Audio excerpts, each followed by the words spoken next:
दोस्तों, इस वीडियो में आपने देखा कि किस तरीके से यहाँ पर गांव वाले बहुत ही तेज़ी से वहाँ पर ईंटें और हर चीज़ उठाने का काम कर रहे हैं। ये कोई प्रशासनिक कार्य नहीं लगा हुआ है। ये दोस्तों अभी हाल ही में ही आज ही यानी कि 25 जुलाई को ही अभी सुबह राजस्थान में ये एक सरकारी स्कूल की एक छत गिर चुकी है। इसमें तमाम बच्चे उसमें नीचे मलबे में दब चुके हैं और वहाँ पर कोई भी प्रशासन की कोई टीम नहीं, सभी गांव वाले एकजुट होकर उनको निकालने का प्रयास कर रहे हैं। तो आप देख सकते हैं दोस्तों, ये घटना राजस्थान में झालावाड़ एक जिला है, वहीं पर ही पीपलोदी गांव है। यह घटना वहाँ की है। सारी स्थिति को मैं बताता हूँ दोस्तों, यहाँ पर किस तरीके की घटना हुई है। तो मैं हूँ सुनील वर्मा और आप देख रहे हैं मेरा YouTube channel story Sunil Verma के नाम से। तो दोस्तों, ये राजस्थान राज्य की ये घटना है। जैसे कि मैंने गांव और वहाँ का क्षेत्र का नाम बताया हुआ है।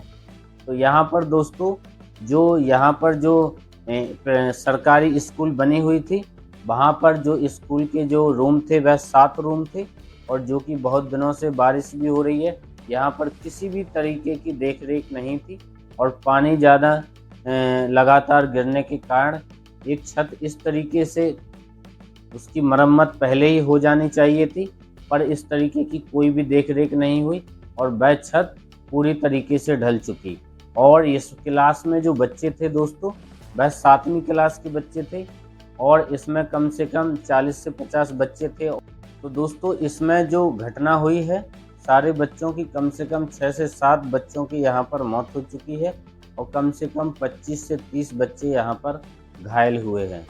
तो दोस्तों, ये घटना बताने का सिर्फ एक ही मेरा उद्देश्य है कि आप सोच सकते हैं कि यहाँ पर जो सरकार है वो बीजेपी की सरकार है।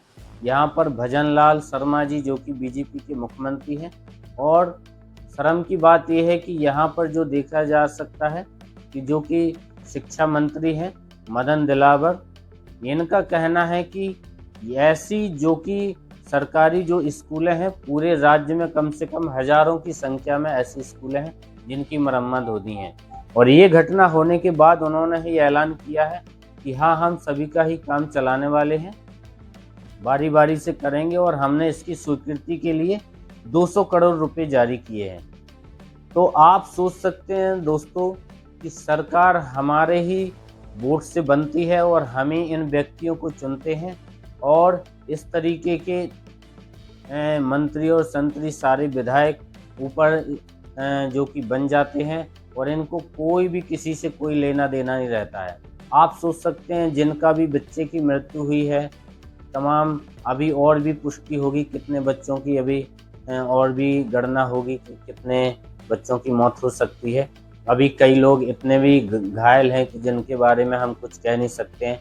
तो आप सोच सकते हैं जिसके भी बच्चे की यदि जान चली जाती है तो उनको यदि पैसा भी दिया जाए, दे देंगे ये मंत्री विधायक 4 लाख 5 लाख 10 लाख, इससे क्या होता है।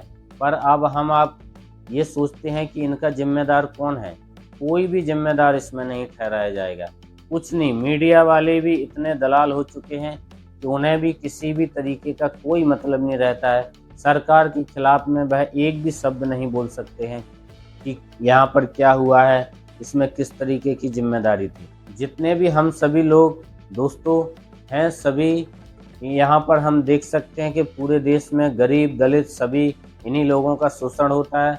और क्योंकि मंत्री संतरी विधायक के तो जो भी बच्चे होते हैं दोस्तों, वह विदेशों में बड़ी बड़ी यूनिवर्सिटी, बड़े बड़े प्राइवेट स्कूलों में आलीशान मकानों में पढ़ते हैं। और आप सोच सकते हैं कि गरीब दलित शोषित वंचित लोगों के ही सरकारी गांव देहात की स्कूलों में पढ़ते हैं और इन्हें सरकारों को कोई मतलब नहीं रहता। उन्हें पता रहता है कि यहाँ पर कौन सा एक गरीब या किसी भी तरीके की बच्चे की यदि मृत्यु हो भी जाएगी तो क्या होगा, मुआवजा दे देंगे, इससे ज़्यादा क्या होगा। पर जो सारे पूरे देश की स्कूलों का यदि हमें मरम्मत कराना है उसके लिए तो कई करोड़ रुपए देना पड़ेगा। इसलिए साफ किसी भी तरीके की हर तरीके की लिपापोती कर दी जाती है। तो यहाँ पर हम देखें कि सभी लोग आपस में ही हिंदू जातिवादी, हिंदू मुस्लिम सिख ईसाई इसी में ही हम सब उलझे रहते हैं, ऊंच नीच भेदभाव में। तो यहाँ कहने का मतलब ये है दोस्तों कि सिर्फ आप बच्चे को एडमिशन कराने का ही आपका फ़र्ज़ नहीं है।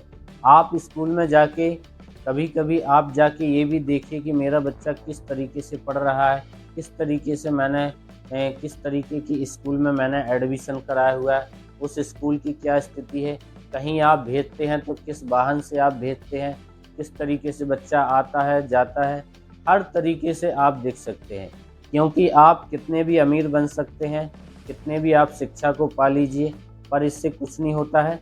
वो बात मानते हैं कि आप शिक्षा पाने से आपके अंदर बुद्धि अलग अलग तरीके से हर तरीके की सोचने समझने की आएगी, पर करना तो आपको ही पड़ेगा। तो यहाँ आपकी यदि किसी भी तरीके की कोई समझदारी नहीं है, आप इन चीज़ों को आप नज़रअंदाज करते हैं, आप गलती को नज़रअंदाज करते हैं, तो ये छोटी छोटी चीज़ें बहुत बड़े हादसा का रूप ले लेती हैं।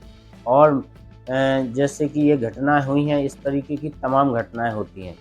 सरकार जब पहुंचती है और जब एक्शन लेती है, जब हर तरीके से बहुत सारी घटनाएं हो जाती हैं और वहाँ पर हादसे हो जाते हैं।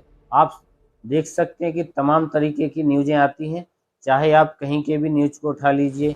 इलाहाबाद में जैसे भगदड़ मची हुई थी, प्रयागराज में जब कुंभ का मेला लगा हुआ था, हज़ारों की तादाद में वहाँ पर लोग भगदड़ में शामिल थे और कई सैकड़ों लोग वहाँ पर मौत के घाट को चलने की वजह से वहाँ पर दब गए थे और सभी की मौत हो चुकी थी।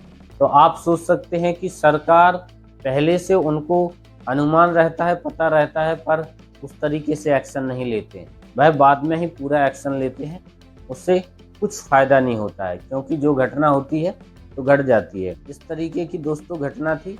तो आप सभी लोग दोस्तों जहाँ से भी जो भी इस वीडियो को आप देख रहे हैं, तो दोस्तों मेरा कहने का यही तात्पर्य है कि आप अपने जीवन में सतर्क रहिए, सजग रहिए। आप अपने पूरे पेरेंट्स, छोटे बड़े बच्चों के परिवार का पूरी देखरेख करिए। इसी में ही पूरी समझदारी है और हम सेफ रहेंगे, क्योंकि हम सुरक्षित हैं तो सब कुछ सुरक्षित है। तो नमस्कार दोस्तों, जय हिंद।